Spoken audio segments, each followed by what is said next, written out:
like a Hellcat.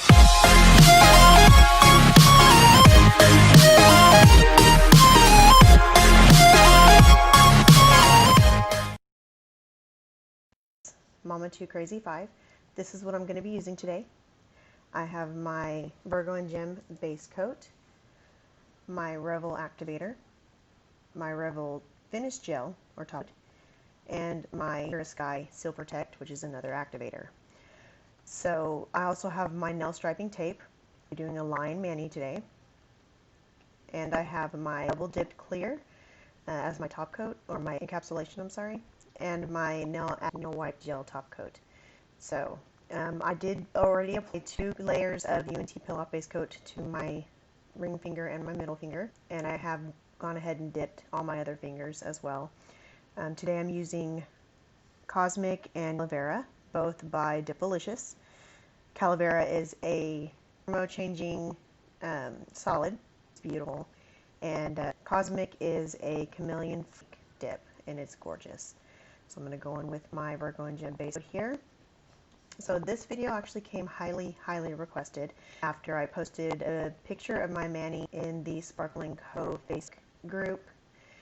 Here in just a second, that picture will pop up for you so that you can see to what I'm referring.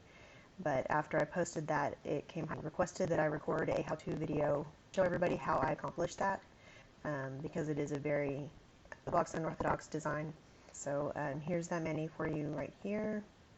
Used Sparkling Embers and Woodberry, both by Sparkling Co. Woodberry is DP212 and Sparkling Embers is DP211.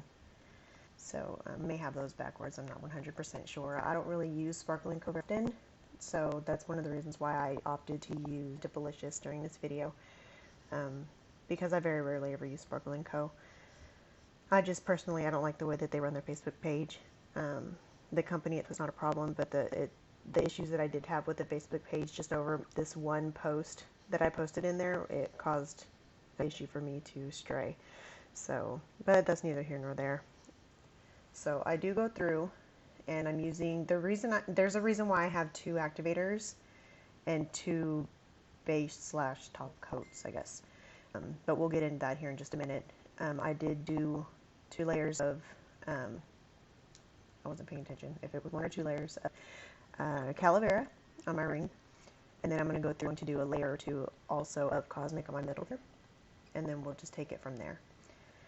So this design came to me I've been doing line designs for a while, but this one came to me whenever I did receive the Sparkling Embers and Woodberry that I purchased both off of the Buy Sell Trade page on Facebook. I thought that they were very pretty.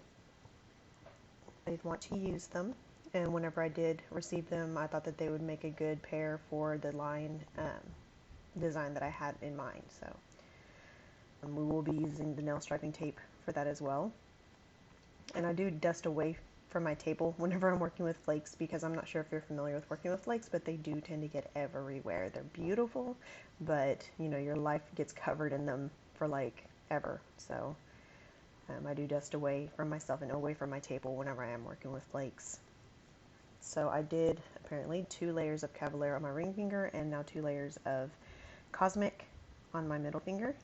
And now we're going to get into the process of how to achieve the line mani. So you do always want to make sure that you go around your cuticle line and your sidewalls with a toothpick, just to make sure you have those clean, crisp, pristine lines around your mani and your nails, just to make it look more professionally done. So after you apply the 1 or 2 layers, it depends. If you have a solid on the bottom that is relatively opaque, then you may only need to do 1. But like with Calavera, it's kind of translucent, and even a dip or even 2 dips, it's still kind of translucent. So I did opt for 2 dips on that one, and they go on rather thin anyway. So, but if your base is kind of thick, or if your dip color is very opaque, I would suggest doing 1 dip, because you're going to be building everything on top of that. So that's those 2 fingers there. They're very pretty. So now for the fun part. So we're going to go through, and after you dip, You want to apply a layer of your base coat onto each nail. You want to make it kind of thin. Again, you don't want this, getting too thick on you, but you want to also make sure that you don't have to wait forever for it to dry. So you want to make sure it's kind of thin, make sure it's nice and even, and then you're actually going to let it set for a few seconds, as you'll see here in just a second. Look at how pretty that cosmic is. Golly, that's so pretty. I love chameleon flakes. They're gorgeous. Make sure that you're staying away from your sidewalls and your cuticles upon doing this as well. You just want to make sure that you don't glue yourself to yourself, and you could potentially hurt yourself as well. So now we wait. We're going to let these dry. As you can tell, I'm sure I do have this footage kind of sped up for you a little bit. I do have Cosmic on my index finger, as you can see there. It did get stuck there from doing the other fingers, and I wasn't using a baggie. So as you can see, you see the crinkling where you can tell that the base coat has started to dry. Okay, that's what you want to see. You want to see it start to crinkle. Then you want to take an activator, not that you're not really fond of, but just a random activator that is separate from the one that you use for your normal manis. So you do want to make sure that you have a lint-free towel or wipe. You're going to go in and put a layer of activator on top of the base coat, and then you're going to wipe your brush off before you return it back to the bottle. So you want to make sure you get it good and activated, because it's going to activate the layers underneath it as well, but it's going to activate that base coat and kind of get it to dry. Always wipe off your brush before you return it back to your activator bottle as well. You don't want to contaminate anything, and this is why I opted to make a video rather than try to explain it to everybody, because if you don't do it just right, there is a large chance of contaminating your liquids, and I didn't want to be responsible for that. So I'd rather you guys watch me do it, and then you can try it on your, for yourself and see if you can't, get the hang of it and get it under your belt there. So they are now dry. They are hard, dry, and then you want to, after you do that, you want to make sure that you file and you buff. So this is my 100-100 McCart file. I'm just going to go in and straighten everything out, get my shape situated, and get it filed up just like normal. The reason why you put a layer of base coat and then let it dry a little bit before you do the activator is because it's going to give you the depth that you're trying to achieve when doing a line mani. So when you're doing the line mani, you have a design essentially on top of a lower layer of dip. And so you want to have the depth, that way it shows that it is a design below or above a design. And so putting the activator on top of the base coat gives you that depth that you are trying to achieve. Also, it leaves kind of for a smooth finish, which is kind of irrelevant because you go in and file and buff on top of it, but it does leave for a smooth finish for any design that you may want to put on top. Sorry, I was using too soft of a buffer, so I did have to break out my white buffing block. I get these off of Amazon. All of my files and buffers and stuff I get off of Amazon. But yeah, so also after we file and buff, then what you're going to do is you're going to do the same thing. You're going to rinse and repeat. You're going to file and buff. You're going to rinse your hands off, and then you'll put another layer of the same base coat and activator on top, which you'll see that in just a second. Whenever I get done filing up my shape and getting that all situated.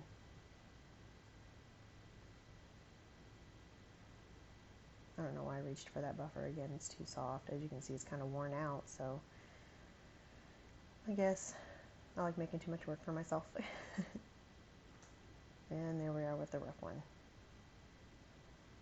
So you want to make sure that you buff it nice and smooth. Make sure you get it nice and even, okay? Because this is the foundation for your design.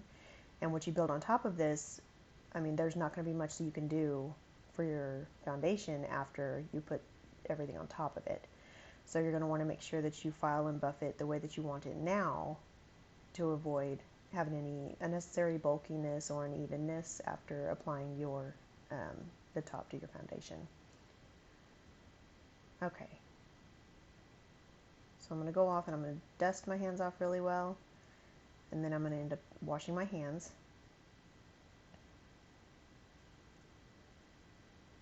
Maybe I didn't wash my hands. I lied.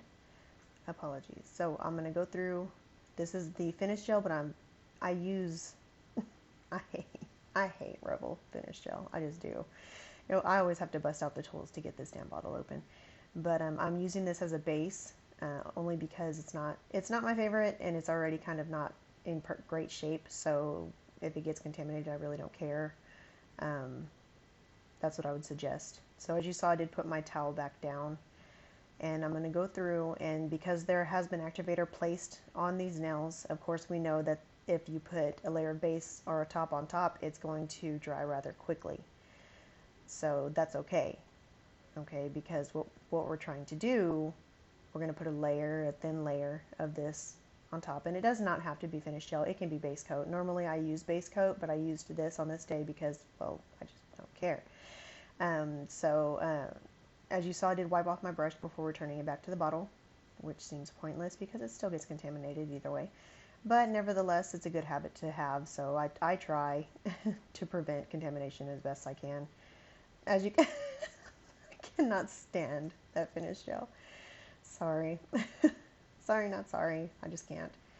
So I'm going to go in with another activator again, and I'm going to, or the same activator, I'm sorry, and I'm going to do the same thing that we did before we filed and buffed.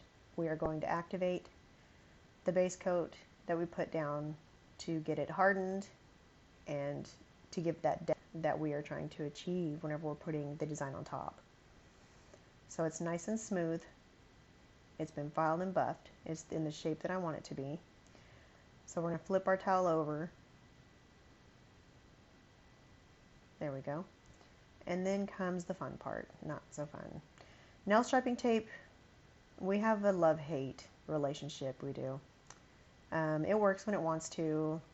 I hate when it chooses not to, you know. And also it likes to hide. I have a hell of a time finding the line for the tape whenever I go to use it again. So it can be a pain in the ass that way, but it's actually a pretty good tool to use when trying to create certain types of designs. So what you're going to do is you're going to have your tape, and you're going to have a small set of scissors, as small as you can get them. If you don't have tiny ones, then large ones will work too, it's fine. Or even cuticle nippers will work as well. But just to make sure that I had a smooth surface and no residual powder or anything like that, I did go ahead and use my alcohol prep pad just to help me confirm that. Now, as you can see, I'm placing the nail tape. And part of the reason why I use, or why we do the activator on top of another layer of base, is because it leaves for a shiny finish, and shiny finishes are smooth, hence how the nail tape sticks a hell of a lot easier than if you were trying to do it on top of dipped powder. I attempted this on top of dipped powder, and you know, it was ridiculous how many times I tried this on top of dipped powder, and the nail tape would never stick. And so I actually saw a YouTube video one day with a young lady who did a design similar to that, to the one that I'm showing you, and she used this type of method, and I could never find the video since. And so I was like, no, and I tried to tag it. I tried to tag it in the comments for everybody to see so that they could go and watch the video, and I could not find it. So I was like, well, hell, I guess that means I have to make another one. So I placed my tape, and this is where it gets, you got to be kind of fast moving, okay? And it's not going to be, it's not going to be what is displayed for you from me in the first finger, which is ridiculous. I'm not sure why I did that. I was moving like molasses whenever you need to be moving with the speed, you know, of Speedy Gonzales and get it over with. But, so you have the nail tape on. You want to make sure that everything is pushed down, especially around the sides and the sidewalls. And then you want to go in with a layer of base coat. I'm using the finish gel again, only because, as we discussed, I don't care. But you want to go through and you want to put a pretty decent layer, not too thick, but definitely not too thin because it will dry too fast. So a pretty decent layer, dip it in, and then as soon as you pull your finger out, you want to take that nail tape off. I start off on the side where all of them are kind of joined right there. But if you don't have any of them joined, you want to start off with the last tape that you put on first. So as you can see, I kind of drug my feet a little bit, and that's all it took for them to kind of give me a hard time. So instead of dragging my feet and grabbing a toothpick and then coming to my senses, I should have dipped it and then immediately pulled the tape off much quicker than I did.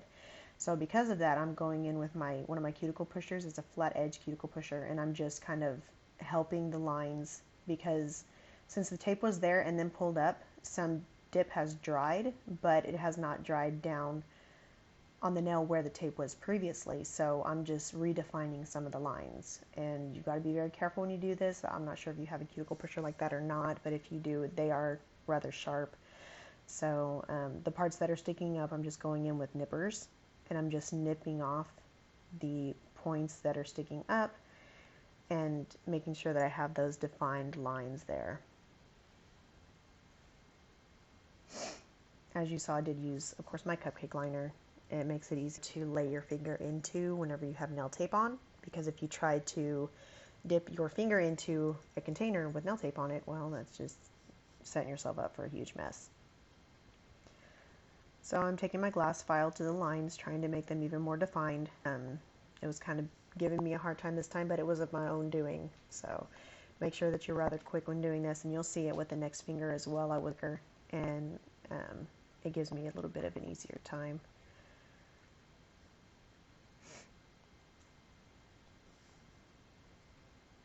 I did mess with this for quite some time. It can be a time-consuming design. It really just depends. But if you're fast moving, then it's a cinch. So I'm going to go through with my nail 10, and I'm going to line my fingers up so that I can put the tape on the other finger to where the design will match up perfectly whenever the fingers are side by side. So you may have to readjust your tape, and if you have to readjust your tape, you may end up having to cut another piece, only because adhesive on the nail striping tape is not very good adhesive. And so once it's stuck down to something and is lifted back up, it's unlikely it's going to stick down again. So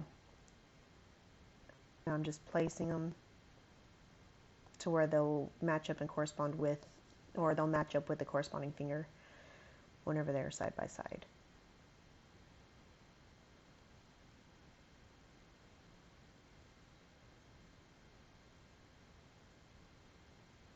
This design was very, very pretty, and it actually is the post that I posted on the Sparkle & Co. Facebook page, and the last. But it was the first one, and it did end up getting, I think it was over 520 reactions as far as likes and hearts and stuff like that. And I don't even know the amount of comments. And like 80% of the comments were all demanding or requesting a video on how to do it. And every single comment that was requested was removed by the Sparkle & Co. Facebook admins.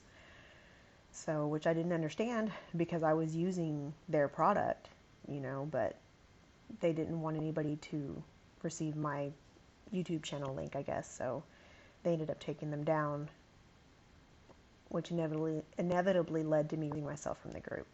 So as you can see, I did go quicker there. I applied the base, dipped it in, and then pulled the tape right off. It came off so much easier. It left the design so much better. There's a couple of areas where the tape, if it's too close together, it will leave too big of a void. So that's what you see there on the side.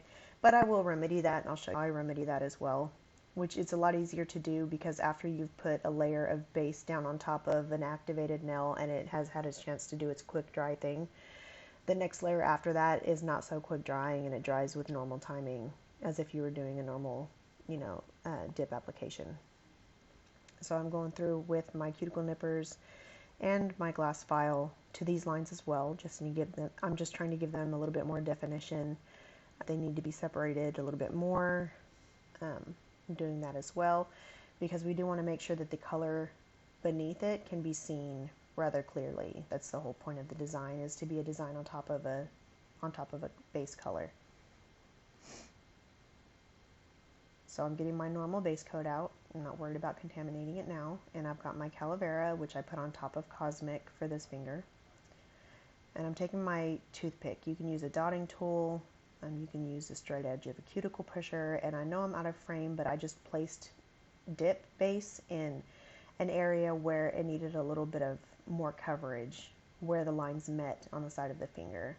And then I'm going in with a cuticle pusher and I'm just redefining the lines to make sure that it gives the design that I'm wanting to achieve here clearly.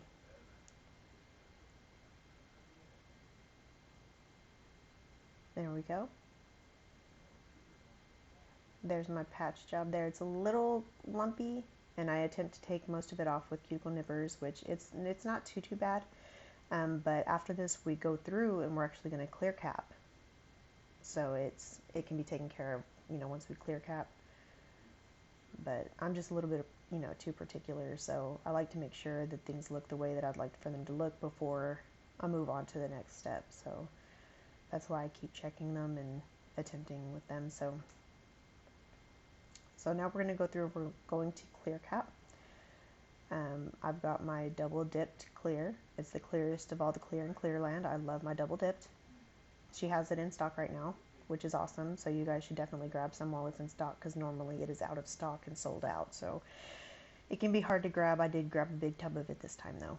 So whenever you're doing your base, you want to make sure that you fill in those lines. You saw me trace those lines just now with my base brush.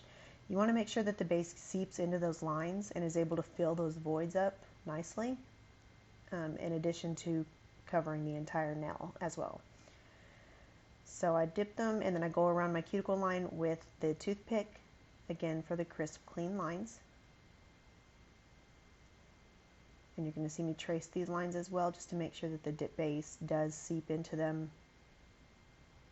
There you go, just like that. Okay. And that's clear capping. So I'm going to activate, and I will file and buff, and I will be posting a picture of the finished result here. But I did want to take the time to thank everybody for watching. I'm sorry it took so long to post this video, but here it is. This is how I completed the previously shown mani with the Sparkle & Co products. So thank you guys for watching.